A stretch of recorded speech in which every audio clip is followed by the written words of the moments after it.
Coming up on OC News, we have coverage on the Trump impeachment inquiry. See how it went. Also, there was a DACA hearing yesterday. See how students reacted. And Disney released its new streaming service. See what new show has fans excited. And OC News starts right now.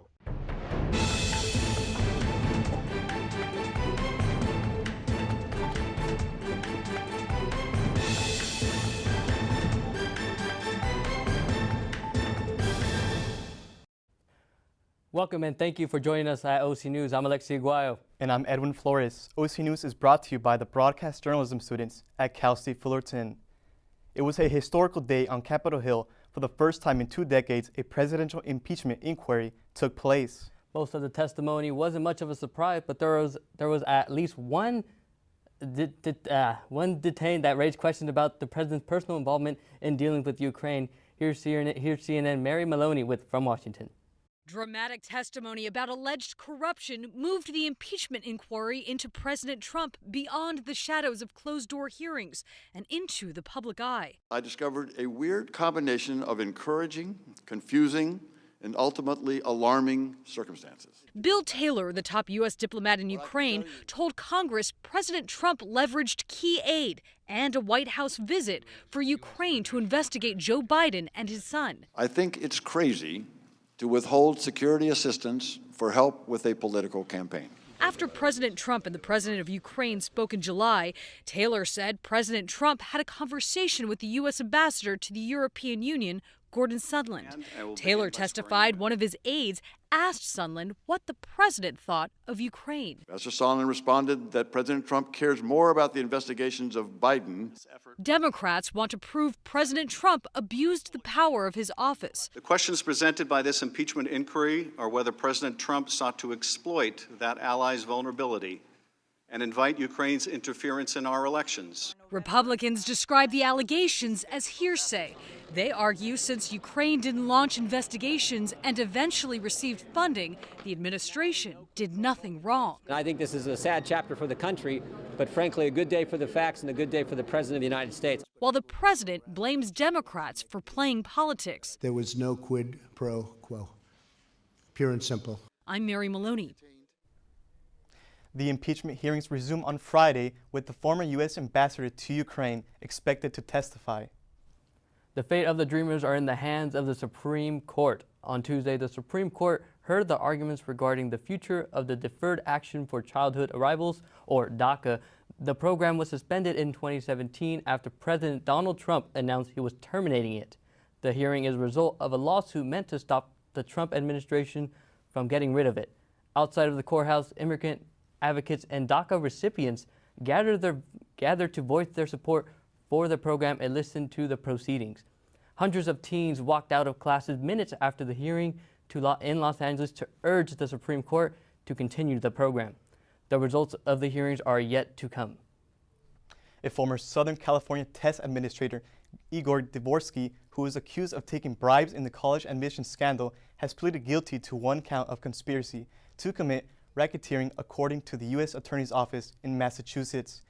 Dvorsky administered SAT and ACT tests at a West Hollywood test center in L.A. and accepted almost $150,000 in bribes to allow another individual to take the test for the prospective students. Felicity Huffman's daughter was one of many students who used this same test center. Dvorsky faces 24 to 30 months in prison and must forfeit the $150,000 he collected as part of his plea deal. He recently agreed to cooperate with investigators and will testify in the college admissions scandal cases in exchange for a lower sentencing that if he provides enough assistance according to prosecutors. This morning, a man from East LA was pronounced dead after a run-in with LA County Sheriff deputies. The man led police on a foot pursuit from a home nearby Esteban E. Torres High School and onto the campus. The police halted the man in front of the campus, but he refused to follow their orders. This led police to open fire. The man was shot dead after he made an advancement at one of the officers. Authorities also allegedly say he was wielding a 3-foot-long sword with him. Afterwards, the Los Angeles School Police Department tweeted the campus was on lockdown and that no students or faculty were involved.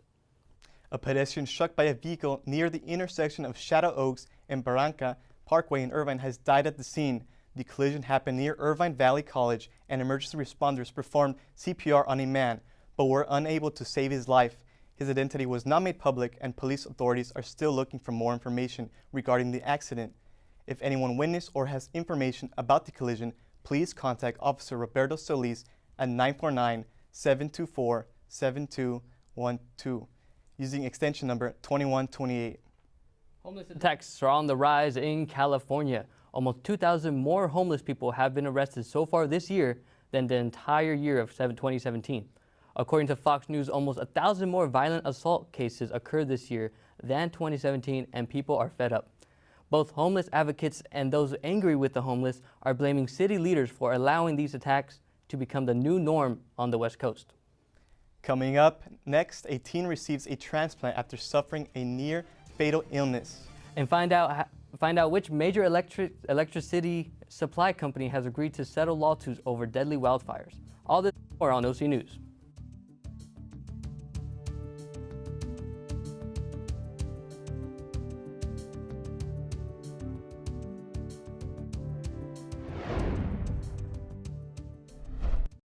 Earlier today, SoCal Edison announced it has agreed to pay $360 million to settle lawsuits with police agencies over the devastating Woolsey and Thomas fires sparked by the company's equipment.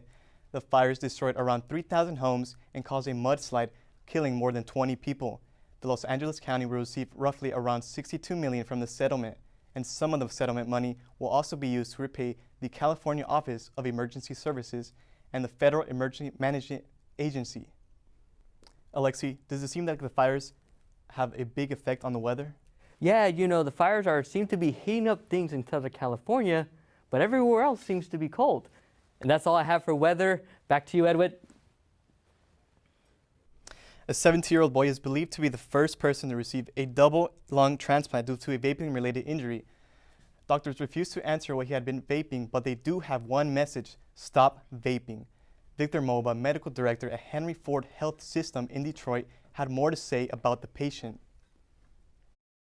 Our physicians, our advanced practice providers, and nurses supported the patient and evaluated the irreversible lung damage that had occurred associated with vaping.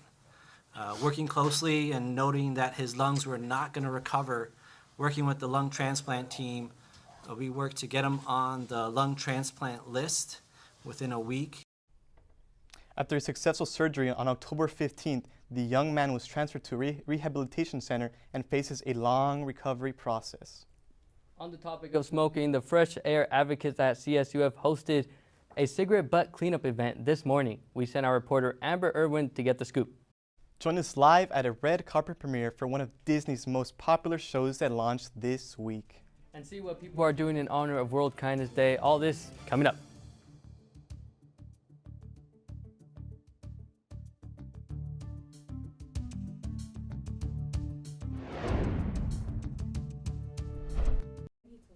Looks like Netflix and Hulu have some stiff competition as Disney launches new streaming service, Disney Plus, on November 12th. The platform features content from Disney, Pixar, Marvel, Star Wars, and National Geographic. Users will be able to stream from thousands of episodes from different Disney series and over 500 movies, which includes Marvel movies such as Avengers Endgame and documentaries from National Geographic. Over 10 million users signed up for the service on launch date, exceeding their expectations.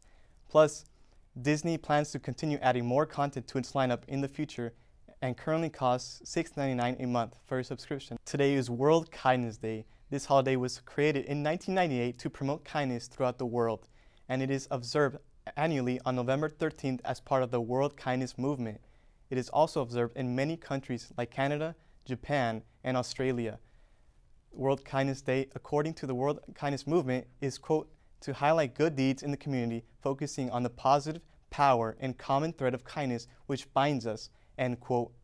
Ways you can participate is by showing random acts of kindness, like sending an uplifting text to a friend or family member, buying a stranger a cup of coffee, or complimenting someone. Hey Alexi, I love your tie. Edwin, your outfit looks awesome today. Thank you. World Kindness Day is awesome. Well, that's all we have time for today. Thank you for tuning in to OC News. Make sure you follow us on social media at OC News Social. I'm Alexi Guayo. And I'm Edwin Flores. See you next time.